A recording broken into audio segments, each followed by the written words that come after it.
ये जो स्टोरी है ना, ये मेरे बेस्ट फ्रेंड की है, हर्ष। वैसे मैं आपको बता दूं कि मैं और मेरे बेस्ट फ्रेंड्स ना यूं ही बेस्ट फ्रेंड्स नहीं कहलाते। मेरे हर कांड में वो मेरे साथ होता है, मेरे हर दर्द में वो मेरे पास होता है। मैं जब रोऊं तो मेरे आंसू पोंछता है, मैं जब हंसूं ना तो मुझसे ज़्यादा वो खिलखिलाता है। उसके हर दर्द को मैं चुपचाप सुन लेती हूँ, उसके हर एक ड्रामे को चुपचाप सह लेती हूँ। हाँ, हाँ, वो ज़्यादा मुझसे कांड करता है, पर नाम मेरा फँसा के हर बार मुझे डाँट खिलवाता है। हाँ, स्कूल की मस्ती भी तो अलग ही लेवल वाली थी, और घर के बाहर का बेल बजा के भाग जाना, ओह गॉड! अलग ही लेवल वाली मस्ती थी। वैसे कहते हैं ना कि हर रिलेशन में एक ना एक इम्परफेक्शन होता ही है, वैसे हमारे रिलेशन में भी था। डिस्टेंस, दूरी। असल में वो भोपाल में रहता था और मैं जबलपुर में। ओके फाइन, बता दूं कि वो पहले जबलपुर में ही रहता था, बट किसी कारण की वजह से उसे भोपाल में शिफ्ट होना पड़ा। पर जब भी वो वेकेशंस में वापस आता था ना, तो हम घंटों बैठ के एक दूसरे से बात करते थे, रातों भर एक दूसरे की ना तारीफ़ें और बेइज्जतियाँ करते थे। सो ये बात है करीबन 25 अप्रैल 2021 की। करीबन शाम के 6 बज रहे थे और हम दोनों फ़ोन पे बात कर रहे थे। तो आसपास 25 मिनट्स के बाद उसने मुझे बताया कि उसकी हल्की सी तबीयत ख़राब हो रही है, सांस लेने में दिक्कत हो रही है, ना जाने क्या क्या। मुझे समझ नहीं आया कि मैं उसे कैसे संभालूं और क्या बोलूं। तो मैंने और मेरी बहन, मतलब उसकी मुँह बोली बहन ने उसे समझाया कि सुनो, तुम एक बार जाके चेक करवा लो ना, क्या दिक्कत है? अगर कुछ अच्छा हुआ तो अच्छी बात है, और नहीं हुआ तो हम मिलके से देख लेंगे ना। टेंशन मत लो, बस तुम चेक करवाओ। ना जाने उसको कितना मनाया, और 1 मई 2021 को उसकी फाइनल रिपोर्ट वाला आने वाली थी। वो दिन ना जाने कैसे बीत रहा था, क्योंकि पता था कि कुछ ना कुछ अजीब हो रहा है, उसकी तबीयत ख़राब हो रही है। पूरा दिन न जाने कैसे बीत गया, पर रात के 10 बजे मेरे फ़ोन की घंटी बजी और फ़ोन पे हर्ष का नाम फ्लैश हो रहा था। मेरे दिल की धड़कन उतनी ही स्पीड में बजी और मैंने तुरंत फ़ोन उठाया, और जैसे ही उसने बोला कि सुनो, सुनो मैं ठीक हूँ। मैं जानती थी कि वो ठीक नहीं है, उसकी आवाज़ थोड़ी लड़खड़ा रही थी। मैंने उसे बहुत मनाया, बहुत पूछा, तब जाके उसने बताया कि वो कोरोना पॉज़िटिव है और उसे होम क्वारंटाइन पे रखा गया है। ये सुनकर ना जाने कैसे आँखों से बस ताला फूट ही चुका था। पागलों की तरह यहाँ वहाँ घूमने लगी, खुद को सँभाल नहीं पा रही थी, उसको कैसे उसको हौसला देती। पर वो पागल है यार, वो मुझे हौसला दे रहा था कि सुनो, टेंशन मत ले, तेरे को छोड़ के इतने जल्दी जाऊँगा नहीं। पर पर बोलते हैं ना, जब अपने दर्द में होते हैं तो वो हौसला भी कभी-कभार कमज़ोर पड़ जाता है। कुछ वैसा ही था। मुझे पता था कि वो फाइटर है और वो हर बार फाइट करेगा, वो मेरा फाइटर है। पर अचानक एक थोड़ी सी दिक्कतें भी तो अभी आनी बाकी थी ना। कुछ देर बाद ना कॉल आया उसका, और उसने बोला सुनो, डॉक्टर ने मुझे ना स्ट्रीम लेने बोला है, पर मुझे पता नहीं कैसे लेते, तुम दोनों ज़रा बताओ मुझे। वो रात सबसे ज़्यादा मज़ेदार इसलिए थी क्योंकि मैं और मेरी बहन उसे रात के 1 बजे तक सिर्फ यही बता रहे थे कि कैसे स्टीम लिया जाता है।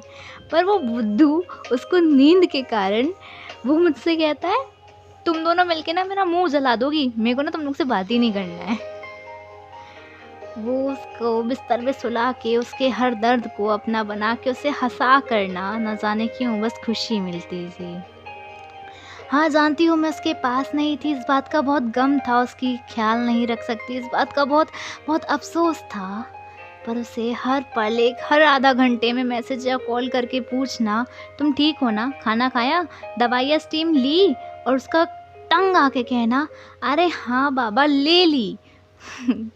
ये सब कह करना, उसके ख़्याल रखना एक अजीब ही मज़ा बन चुका था। उसके दर्द को अपना बनाना, उसका दर्द को महसूस करना बहुत मुश्किल होते जा रहा था। एक पल ऐसा भी आया जब वो इस दवाइयों से, इस इलाजों से, इस हॉस्पिटल से थक चुका था। कुछ दिन बाद हमारी बात थोड़ी-सी कम होने लगी और मुझे तंग हुई, तो मैंने उसे फिर कॉल लगाया और उससे बोला, हर्ष, मुझे सच-सच बता, कहाँ है तू? उसने मुझे बताया कि उसे 2 दिन पहले ही हॉस्पिटल लेके गए थे। तबीयत कुछ ज़्यादा ख़राब होने की वजह से उसे अब ऑक्सीजन पे रखा गया है। ये सुनकर ना जाने फिर मैं कैसी टूट चुकी थी। कुछ समझ नहीं आ रहा था कि कैसे करें। मेरा फाइटर मुझ अब लूज़र होते जा रहा था। मैं उसे ऐसे नहीं देख सकती थी। तो मैंने और मेरी बहन ने बस एक एक एक ख़्याल लगाया कि नहीं उसे हारने नहीं देंगे, उसे यूँ ही नहीं कुछ होने देंगे। हम उसे बहुत खुश रखेंगे, हम उसे वापस हौसला देंगे, मोटिवेट करेंगे कि वो हमें छोड़ के यूँ ऐसे नहीं जा सकता। उसे हँसाएँगे। और नेक्स्ट डे मैं और मेरी बहन मिलके उसकी हर एक विश पूरी करने के लिए जुट चुके थे। हाँ, कहने के लिए कह सकते हैं कि मेरे से ज़्यादा मेरी बहन उसके लिए एक्साइटेड थे। हाँ, ये भी कह सकते हैं कि उसने मेरे से ज़्यादा उसने अपनी बहन का ख़्याल रखा था। हाँ, इस बात पे मैं थोड़ी जेलस थी, पर मैं बहुत खुश थी कि वो अब अपनी खुशी पे वापस मुकाम हो पाया था। उसने ना बहुत हौसला जता लिया था कि अब वो फिर ठीक होने की कगार पर आ चुका है। उसकी मुस्कुराहट देख कर ना अब दिल खुश होने लगा था कि शायद सब ठीक होने ही वाला है। पर कहते हैं ना कि हर बात अपने मुताबिक नहीं होती ना। कुछ ही दिन बाद उसका रात में एक मैसेज आया कि सुनो, तुम दोनों मेरी फाइटर हो, कभी हारना मत। ये दुनिया तुम्हें तोड़ेगी, तुम टूटना मत। ये वर्ड्स ना जाने क्यों उसने ऐसा बोला। बहुत बहुत दिल को टच हुआ, पर टूट कर बिखर गया। करीबन दूसरे दिन की बात है, 2 बजे तक उसका ना कोई मैसेज आया ना कॉल आया। अजीब सी बेचैनी सी हो रही थी सुबह से। कुछ समझ नहीं आ रहा था कि हो क्या रहा है। इधर उधर डोल रही थी। अपनी बहन को ना जाने कितनी बार कॉल लगा लिया था। फिर अचानक मैंने सोचा क्यों ना मैं हर्ष के पापा को कॉल लगाऊं और उनसे पूछा कि अंकल, हर्ष कहाँ है। तब मुझे पता चला कि वो आईसीयू में है। उसे सांस की दिक्कत कुछ ज़्यादा होने लगी थी। अब वो वेंटिलेटर पे चला गया था। ये सुनकर न जाने क्या हो चुका था मुझे। मैं होश में नहीं थी। मैं कुछ सोच नहीं पा रही थी, कुछ समझ नहीं पा रही थी। जैसे अपने आप को संभालती, न जाने कैसे अपनी बहन को ये बात बताती कि वो अब वेंटिलेटर पे है। मैं जानती थी कि मुझसे ज़्यादा वो टूट जाएगी, क्योंकि उसने अपना भाई बना लिया था उसे। न जाने क्या होगा, कैसे क्या होगा, कुछ समझ नहीं आ रहा था। तभी कुछ देर बाद मेरे पास हर्ष का कॉल आया। देख के ना थोड़ी दिल को सुकून हुआ, लगा जैसे हर्ष वापस आ चुका है। और जैसे ही मैंने फ़ोन पिक किया ना, सामने से मामा जी की आवाज़ आई, बेटा हर्ष अब नहीं रहा। ये सुनकर, ये समझ कर ना पता नहीं मैंने रिएक्ट कैसे किया, मुझे याद भी नहीं। क्योंकि मुझे याद है बस मैं रोई जा रही थी घंटों, बस मुंह को बिस्तर में दबा के और अपनी आवाज़ को रोक कर बस रोई जा रही थी। और मुझे याद आया था कि उसने मुझसे कहा था कि तुम फाइटर हो, फाइट करोगी, बट कैसे। मेरा एंजल, मेरा गाइडर मेरे पास नहीं था। मैं कैसे अपनी लाइफ को आगे बढ़ाती, कैसे क्या करती, कुछ समझ नहीं आ रहा था।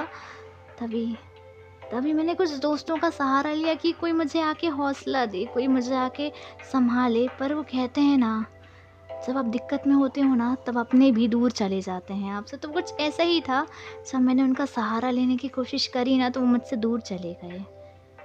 वैसे ही तब ना जाने कैसे मैं और मेरी बहन ने एक दूसरे का सहारा बने, एक दूसरे को समझा, एक दूसरे को जाना। और बस ये कह कर कि हमें हौसला रखना है, हमें अब अपने हर सपने पूरे करने हैं, सिर्फ और सिर्फ हर्ष के लिए। Yes, I lost my best friend. My sister lost his best brother. And we will proud of you, Harshu. And we promise that we make you proud seriously. And we miss you. I hope कि इस खतरनाक बीमारी के कारण जिन जिन के अपनों को आपने खोया है ना, भगवान उनको हिम्मत दे।